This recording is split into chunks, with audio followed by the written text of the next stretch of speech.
So the first fight we're looking at is Gilligan's Island squad wipe. And something to really pay attention to here is Gilligan's Island is an island and it is surrounded by the waters all around, right?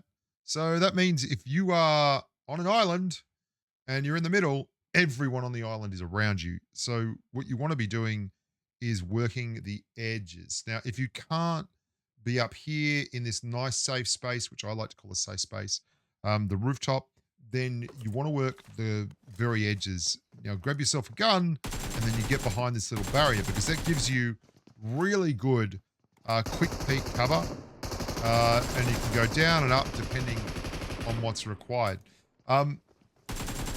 Let's talk a little bit about the etiquette of this next moment where I thirst this guy. Now you might be like, why are you thirsting him? You've got, I don't know if you can see, but you've got 21 rounds left. It's because I don't know how many people are on the island. I've got 2 knocks so far, but there's a bloke in there going ham with an M249. Like if you come back and listen here, it's like, it's going off in there. And if I don't thirst him, you can see there is another person up the top here that is running around. That's probably his partner because there was no one on the roof when I landed, which means they're probably coming late together. If I don't thirst him and I'm holding this corner here, which I think that I might have to do because we have someone inside with an M249, then he is going to tell this dude up here, hey, he's right here. So I try to double tap him gently and I just give him like 5 rounds, a 2 and a 3. That clears him because he's got no vest, he's got no armor. And I've now got 16 rounds, which is not a lot for spraying Hipfire AK. I'm going anyway. And the reason we're going in here, I love dovetailing in to the end of a gunfight. Like if someone is fighting one opponent and there's that moment where they clear the opponent and you're like, oh, here we go, we're in. You'll note 2 things that I don't like about this. That I don't like that at all. I've got the red no can do sign there. So my gun is pointing at the ground. That means the first couple of rounds as I come out are going to be wasted if I fire into the wall. So I don't actually fire before I can see the target here because I only have 16 rounds, so it doesn't hurt me too much. The other thing is, I don't know about you guys, but peeking from the left is I would rather be over on that side of the door here. If I'm looking at a door and this is the door, I want to be coming into it from this side, not from this side, because I mean, this should be obvious to you, but your gun is on the right hand side of your body. Okay. This means that as you come through the door, if you're coming in from the left side, you're leading with your shoulder. The first part of the of you that the enemy see is your shoulder. It's your left shoulder. If you're coming in from the right, you're literally leading with the gun. You're going in with the pointy end, right? So I prefer to be on both the left side coming in, and I would rather have no little thing there, which means I'm too close to the wall, and my first pre-fire is going to be wasted as the gun is pointing directly down. You can see if we angle that up, look where the buttstock is. This is what Shifan talks about. It's pointing directly down into the ground. Hats off to my sensei Shifan. Follow that dude. He knows what's up. Okay. So that was bullshit. Like I got him with the last round and it wasn't close. Like, I mean, I did fine. Like I get what? It's not bad. I'm hitting him. But that last round was a doozy. Last round is a headshot. But I was aiming for the head. Like that's the thing. I'm aiming for headshots. Okay. I'm trying to work on my headshots. I'm trying to aim above the helmet. But to be honest, I was aiming for headshots. I got a headshot. Now, immediately, I've grabbed a Mini 14 and I take third person. There's 2 people here. You can see I've changed my footprints to be on the screen. Now, we've got 3 kills now and there's at least 2 people left. Footprints on the screen here and here. What I love about this is it lets me focus my attention here where I need to have it rather than in the middle of a gunfight, which I've got used to tracking up here. And it's been a real eye opener for me just how much more effective I've been in these close quarters gunfights when I'm looking at the actual screen, not the mini map. Now, I don't know how many there are. I don't know if they're in a team. That's the other thing. And I know there was 2 people at least that landed late and I cleared one of them. I think one of these guys is one of those team members. Did you hear that? So someone just got thirsted and knocked and thirsted with a revolver. And I'm like, dude, he just knocked a dude out with a revolver. Like, I'm worried. He's running around. And it wasn't, he headshot a guy with a revolver. I'm watching that kill feed and going, shit, he might actually be better than me. I better pay attention. So I take third person and I hear the molly. Now, that's an obvious one. If you don't know what I'm talking about here, if you hear footsteps in a molly and it's in the middle of a room here, it means they're on the defensive. They're running. The footsteps are straight ahead. The molly's all over here. There's some dude just knocked someone the hell out with a revolver in there. He's running from the guy out here. So now straight away I'm like, they're solos. They're singles. I can isolate this guy who's ahead of me. I can pressure him. I can kill him. Let's do that. You can hear him reloading. And I'm like, okay, that's the time. I'm in. And I could hear him reloading the revolver. Now,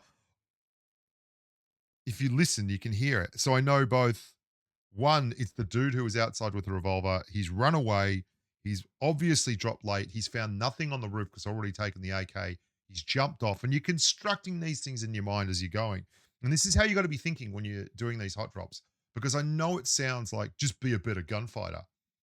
I'm obviously, look at me. Look, I'm going bald. I'm 50 this month. I look like Santa Claus without the presents. I'm still wiping squads on the daily because I'm doing it like a maths problem. Okay. I'm not Fates. I'm not She-Fan. I can't do that shit. I cannot. My eyes are not that fast. I'm wearing readers to do this, but I can do a maths problem. And this is just a maths problem. And once your brain gets used to the numbers in the equation, you can start working it out better. All you got to do is start thinking. Like it's kind of like when you play piano or guitar, if you're a musician, and I play guitar, there's a point where you can't play something. And like I was doing the solo for Sultans of Swing this month. And there was a point, there's a little blues lick in the end of the second solo, just before they go into the really fast part. And Mark Knopfler does this great little blues lick. And I couldn't play it properly. At 140 beats per minute, I couldn't play it properly. I couldn't play it properly. I couldn't play it properly.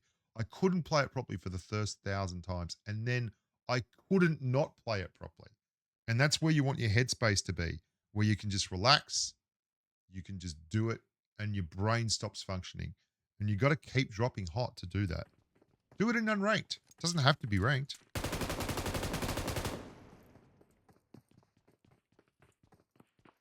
And now I go back and I'm just like waiting because that guy's still running around. And he doesn't know who just got done there. But I know where he is. And then it's just a simple feat. Again, bad. Because watch, this is the whole She-Fan thing. Look at my gun. My buttstock is pointing at the ground. This bloody thing is there again. That means that when I first come out, you can see he's there or she is there. When I first come out, I'm pre-firing. But do you see, I do that right. I do that right. I don't start pre-firing until I'm out. But the first 2 rounds, look at them. They're in the ground.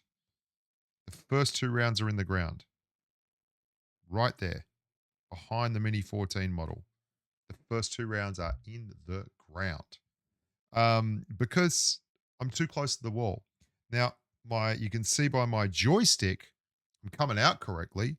I'm coming out at that angle. So I'm coming out faster than just going sideways. But for all that, first 2 rounds are in the ground. I just hit my shots, which is fine. All right. So that's a good little kickoff there for Gilligan's Island, right? That's a good one.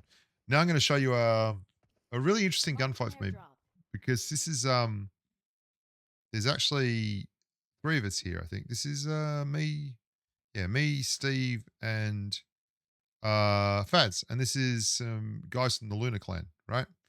Um I'm having massive issues. If you're wondering why I play so defensively in this gunfight and I actually get knocked at one point, have a look at the bottom of my screen. Like, this is my ping. Red bar, 144 milliseconds. It was really weird. And I just dropped out of the game like a minute before this. So playing very defensively. Straight away, you're going to note there's a huge similarity here between the game we just played at Gilligan's Island with the island. I'm treating this compound, this square compound, like the island, and I'm working the edges along here, backwards and forwards, looking for those lines of sight down the corner and all the way down there, but I've always got cover at the back end. Now, I can afford to do that because there's no one behind me. There's like a dude up that ends up killing me because I just don't really care about this once my teammates are down. But anyway.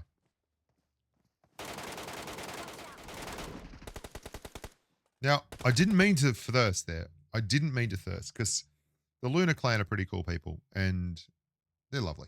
And a lot of them drop by my chat sometimes and stuff. So I wasn't trying to thirst because there was no real need to thirst. In fact, thirsting was kind of counterproductive here because we wanted to keep the revive stuff going. We needed to get to Steve, our teammate who was up there. Marked a location. And now we're in, okay, now we're in huge trouble. We're in huge trouble because this is the negative of playing this defensive style, which I'm forced to play right now, is when you need to get up and you've got like a 2 teammate knock. And this is a disaster. This is why it's sometimes easier playing solo versus squad in 1v4s, because this is just pressure. This whole thing here, this is just pressure. This is now, Steve's done. Like, in my head, I love Stevie, but I'm already at the point where it's like, I can't get Steve, but maybe I can stop them from getting back here to get Faz. So I'm just trying to grenade down this gun line and keep them from like getting into Faz. But I can't get Faz up and Steve up. It's just not going to happen. So we've knocked one of their guys out, I think. And I think we've no, I think we've got 2. Jared went down. So now it's a 2v2. And we just start barraging. And I'm absolutely petrified of going out in the open right now and having the 3 white bars Wi-Fi pop up. And look at it. Everyone's just throwing this barrage. And the most important thing in these situations is you have a target. Don't just hurdle it, right? It's not hurdle the turtle. Cook it, have a target. You can see what they've tried to do there with that Gren. And I think it hits the roof. But it's coming. It's coming. Look at it. What a grub. Just on the roof. And I want to put it right on the back corner. What you want it to do is basically explode as it hits the ground on the corner on the far end, because that is where people will be. If you've got this compound here, the house is here, the compound is here, and the lines of sight are down here, down these long gun ranges. So that's where they're going to be. That's where you are if you want vision. And that's exactly where I'm putting it. Lands exactly on Murph. And you can see his arm come up just as I chuck the thing. And I've cooked it beautifully. So as it lands, so basically this is the maths of a grenade. A grenade will go 50 meters on the fly, right?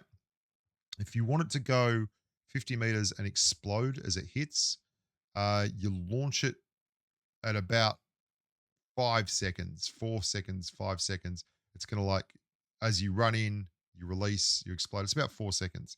If it's like this and you want it to go, you're going to launch it at about 3 going to 2. Okay. 4 going to 3 for 50, 5 going to 4. They're fine. That's going to land there or thereabouts. But for, say, 30 meters and such, if you throw it at 3 going to 2, it's going to get 2 seconds of flight time and just absolutely donk right on the nose. There you go. Good gren. Now, foolishly, you can see there are grenades coming in here. And this is where you lose your head and you lose the maths. So you're like, good gren, blood's in the water. It's a 2v2, 1 left. This is where I get Faz killed because Faz isn't even healthy yet. Great, let's go.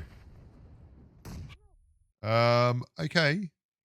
I would just like to point out that is not a friendly pineapple. Right there. I run straight over the top of it. Ping be damned. This is all me. Giant potato. Giant effing potato. Big dog takes me down. I've turned on the microphone here.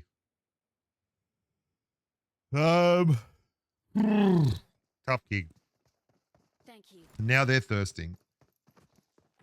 And I've forced Faz to come out of cover. I've got no health. Faz takes crafty. I get crafty. Big dog first Thaz, but I don't manage to knock. This is an interesting one. A lot of people will come up here and this is like the Alamo for them. This is where they go. This is where they're going to hold. I am simply coming up to hit a heal. I've done this before. I'm coming here to hit a heal. Nothing else. That is all I'm doing. Here, hit heal, win. To do that, I'm going to use a molly. I'm going to put the molly down here, hit my heal.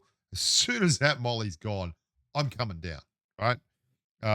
Because I don't want to be stuck up here with 2 people below me who know what they're doing. There's too many ways to die. There are very, very few ways to come out of this one alive. Like, basically, this is just time. Not a molly, sorry, grenade. Straight down into him. Now, one of the reasons I do that so aggressively too is because people, it can feel like when you come in on the end of a gunfight and there's 2 people who are having a gunfight in the room and you come in behind them. People kind of take a set premise and they're like, well, that's it. He's gone upstairs. Now we'll work from here. If we got grenades, has anyone got a grenade? And then move on to the next stage. Oh, excuse me, it's very late. There's no way they're coming up these stairs with a Mark 14 in their face. Like, not without peppering me up first and getting everything organized. So we are just super aggressive down. Get a reload, back up the stairs, back down, straight into it again. Because there's no way that this is the fulcrum right here. And this is why you don't, if it's a 2v1 and it's a close, small area like this, you don't thirst that. And I can't really thirst anyway with using a Mark 14. I still do not know why people leave Mark 14s in the dirt. Now I can understand if you're running like MG3 Graza. I mean, it's broken. It remains broken. I can use a Mark 14 and I'm an old dude and I can spray a Mark 14 with a 3x or a 4x pretty comfortably at the mid-range.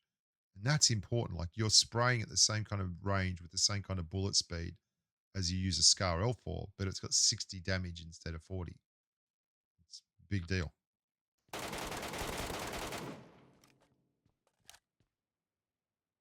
There we have it. This is a very boring fight, this one. And not really worth looking at. Very boring squad wipe. Very boring. Don't know why I put it in here. It was just, yeah, anyway. And I think we've got one more. Here we go. Yeah,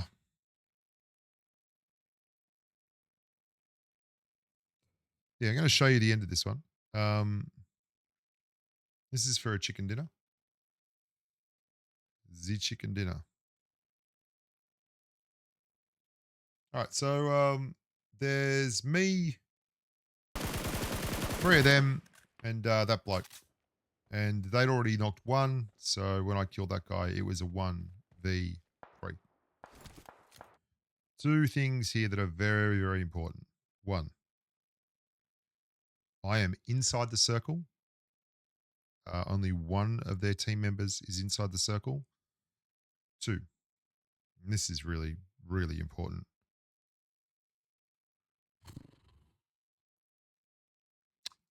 Level 2 helmet. It is going to hugely influence the way I take this gunfight. It means that all my peaks have to be super quick. I'm going to have to isolate all my targets. So I'm going to run this just from the... Okay, you watch. So there's 1. He's hit. I'm trolling him a bit. And by isolate, I mean if you look at this wall. The wall has 2 areas for shooting for me. Those 2. I'm going to change them and I'm going to use them to isolate the target. So there's a guy up there. I can get a line of sight on him that will exclude the 2 squad mates that are on the right. I can get a line of sight on this guy from over there that will exclude this guy there. And we're going to keep quick peeking those because we've only got a level 2 helmet and we only have to be unlucky a little bit. Watch. We get that guy, FG Cheyenne, and he's made up the top. He is now in a tricky position because he's got to come down to get him. See how I am absolutely not putting myself in, and this is something that gets... I see so many people die to this. Isolating targets should be a mantra in your head. Who can shoot me? Not who can I shoot. Who can shoot me? There's my target right there. At no point do I start following the target and moving out so that I become visible from over there. I am 100% committed in this entire engagement to minimizing risk. That guy's trying to suppress, and I don't move. I am not, even though I know, see, I'm like, oh, no, I don't like that angle, don't like that angle. He's reviving. I get a free shot on this. But even then, I move so that the angle is changed for that guy up there. Watch that sequence again, and if you don't take anything else away from this, and you're a player who's not really killing it in gunfights, this should be the gold mine. Every single time when I decide to go for the target at the top and expose myself to that tree, it's because he's reviving. And I know he's reviving, so I get a little bit of a free shot here. Then I'm like, nope, that's the free shot up. Move around to the left. Look for the tree, exclude that guy. Back to the tree, exclude the guy on the right. Level 3 helmet means you cannot screw around. Watch. I screw around once, and I nearly lose the game. He's hard peeking though. It's hard not to shoot someone that's hard peeking. And they do a good thing here. I mean, a lot of people will criticize me for not clearing the target that comes in. But this guy at the top has been really solid in terms of suppressing. He's suppressing at all times. So he's trying to get smokes up to actually allow him to rotate in. And this guy is now pushing in, and I'm trying to hit him, but they're all suppressing. And I can't afford to get hit in the head. And now we have the most ridiculous crap that you are... Oh my God. Where is the button where I can change how far I throw this? Smart ass here got rid of his reload button, made it transparent. So, yeah. So you can't see the part that allows you to change it from a long throw to a short throw. It's there. And I'm like, oh my God. And then I'm like, oh, for God's sakes, he should be dead. Oh, come on, man. Where is it? Where is it? There it is. Got it. Too late. Wow, you're too late. All through this, it must be just so frustrating. The guy up on the hill here, all he's doing is suppressing. He's trying to allow his teammates to move forward, and he's doing a good job. He is allowing his teammates to move forward because I'm not giving him any shots, and I'm not giving them any shots. He's on fire, which is tough. And now it becomes very much a case of movement. And I take a risk. I finally take a risk. And I take damage straight away. I'm still ducking down behind that wall. And again, you've got moments. And this is where a 5.56 AR is very, very good. 5.56 ARs, they're your best hipfire ARs, really. They're going to have the best spread on your ARs for hipfire. So I'm willing to duck out and hipfire, and that's it. And that's the risk. And at some point, you have to take a risk. And this is where you take it.